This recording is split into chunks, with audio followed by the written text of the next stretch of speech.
आज सावन का पहला सोमवार है। इस पवित्र दिवस पर एक महत्वपूर्ण सत्र का प्रारंभ हो रहा है और सावन के इस पहले सोमवार को मैं देशवासियों को बहुत बहुत शुभकामनाएं देता हूं। आज संसद का मानसून सत्र का भी आरंभ हो रहा है। देश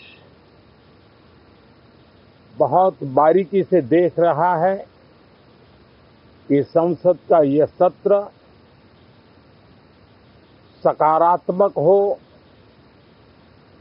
सृजनात्मक हो और देशवासियों के सपनों को सिद्ध करने के लिए एक मजबूत नींव रखने वाला हो। साथियों, भारत के लोकतंत्र की जो गौरव यात्रा है उसमें ये एक महत्वपूर्ण पड़ाव के रूप में मैं देख रहा हूं। व्यक्तिगत रूप से मुझे भी, हमारे सभी साथियों को भी ये अत्यंत गर्व का विषय है कि करीब 60 साल के बाद कोई सरकार तीसरी बार वापस आए और तीसरी पारी का पहला बजट रखने का सौभाग्य प्राप्त हो। ये भारत के लोकतंत्र की गौरव यात्रा की अत्यंत गरिमापूर्ण घटना के रूप में देश इसे देख रहा है। ये बजट सत्र है, मैं देशवासियों को जो गारंटी देता रहा हूं, क्रमशः रूप से उन गारंटियों को जमीन पर उतारना, इस लक्ष्य को लेकर के हम आगे बढ़ रहे हैं। ये बजट अमृतकाल का एक महत्वपूर्ण बजट है। हमें 5 साल का जो अवसर मिला है, आज का बजट हमारे उन 5 साल के कार्य की दिशा भी तय करेगा और ये बजट 2047 जब आजादी के 100 साल होंगे तब विकसित भारत का जो हमारा सपना है, उस सपने को पूरा करने की मजबूत नींव वाला बजट लेकर के हम कल देश के सामने आएंगे। हर देशवासी के लिए एक गर्व की बात है कि भारत बड़ी इकोनॉमी वाले देशों में सबसे तेज गति से आगे बढ़ने वाला देश है। गत 3 वर्षों में लगातार 8% ग्रोथ के साथ, 8% ग्रोथ के साथ हम आगे बढ़ रहे हैं, हम ग्रो कर रहे हैं।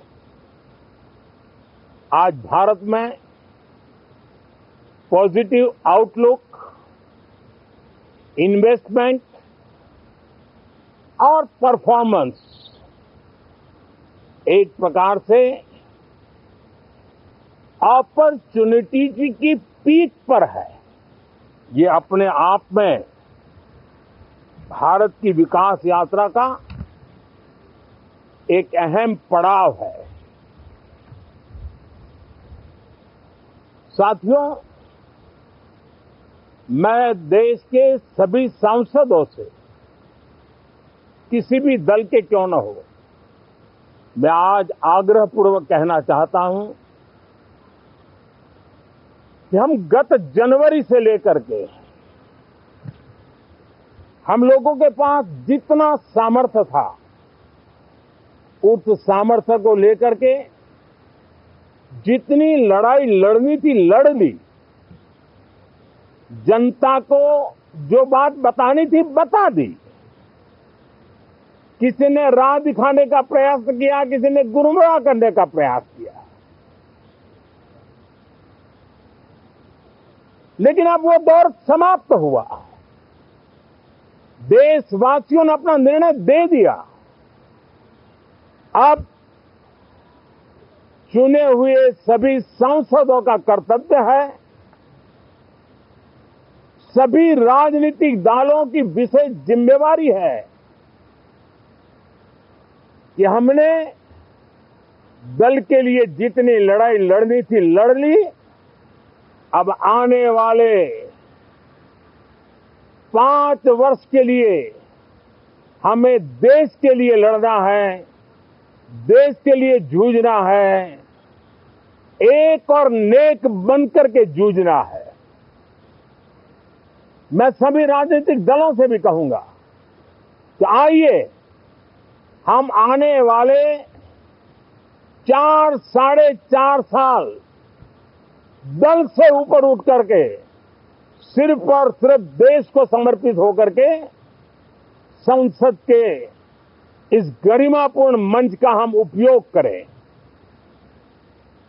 जनवरी 29 जब चुनाव का वर्ष होगा, आप उसके बाद जाइए मैदान में, सदन का भी उपयोग करना है कर लीजिए। वो 6 महीने जो खेल खेलने खेल लीजिए, लेकिन तब तक सिर्फ और सिर्फ देश के गरीब, देश के किसान, देश के युवा, देश की महिलाएं, उनके सामर्थ्य के लिए, उनको एम्पावर करने के लिए जन भागीदारी का एक जन आंदोलन खड़ा कर करके 2047 के सपने को पूरा करने के लिए हम पूरी ताकत लगाए। मुझे आज बहुत दुख के साथ कहना है कि 2014 के बाद कोई सांसद 5 साल के लिए आए,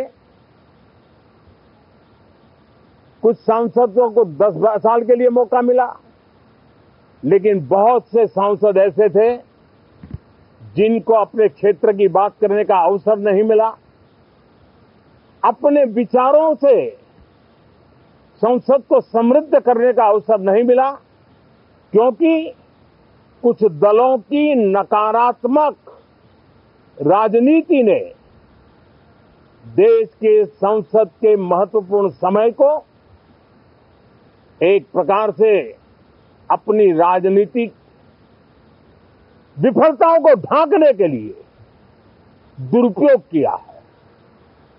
मैं सभी दलों से आग्रहपूर्वक कहता हूं कि कम से कम जो पहली बार सदन में आए हैं, ऐसे बहुत बड़ी संख्या में हमारे माननीय सांसद हैं और सभी दल में हैं, उनको अवसर दीजिए, चर्चा में उनके विचारों को प्रकट करने का मौका दीजिए, ज्यादा से ज्यादा लोगों को आगे आने का अवसर दीजिए।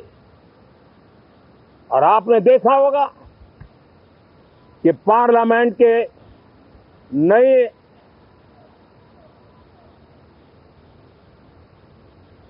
संसद गठन होने के बाद जो पहला सत्र था, 140 करोड़ देशवासियों ने बहुमत के साथ जिस सरकार को सेवा करने का हुक्म किया है देशवासियों ने, उसकी आवाज को कुचलने का और लोकतांत्रिक प्रयास हुआ। 2.5 घंटे तक देश के प्रधानमंत्री का गला घोंटने का, उनकी आवाज को रोकने का, उनकी आवाज को दबाने का लोकतांत्रिक परंपराओं में कोई स्थान नहीं हो सकता है और इसका कोई पश्चाताप तक नहीं है, दिल में दर्द तक नहीं है। मैं आज आग्रहपूर्वक कहना चाहता हूं, देशवासियों ने हमें यहां देश के लिए भेजा है, दल के लिए नहीं भेजा है। ये सदन दल के लिए नहीं, ये सदन देश के लिए है। ये सदन संसदों तक की सीमा तक नहीं है, 140 करोड़ देशवासियों की एक विराट सीमा करके ये लिए है। मैं विश्वास करता हूं कि हमारे सभी माननीय सांसद पूरी तैयारी के साथ चर्चा को समृद्ध करेंगे। कितने ही विरुद्ध विचार होंगे, विरुद्ध विचार बुरे नहीं होते हैं, नकारात्मक विचार बुरे होते हैं। जहां सोचने की सीमाएं समाप्त हो जाती है, देश को नकारात्मकता की जरूरत नहीं है। देश को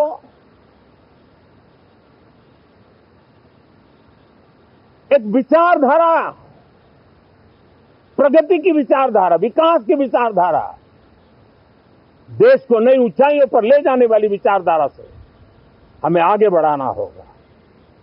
मैं पूरी आशा करता हूं कि हम लोकतंत्र के इस मंदिर का भारत के सामान्य मानवीय की आशा आकांक्षाओं को पूर्ण करने के लिए सकारात्मक रूप से उपयोग करेंगे। बहुत बहुत धन्यवाद साथियों।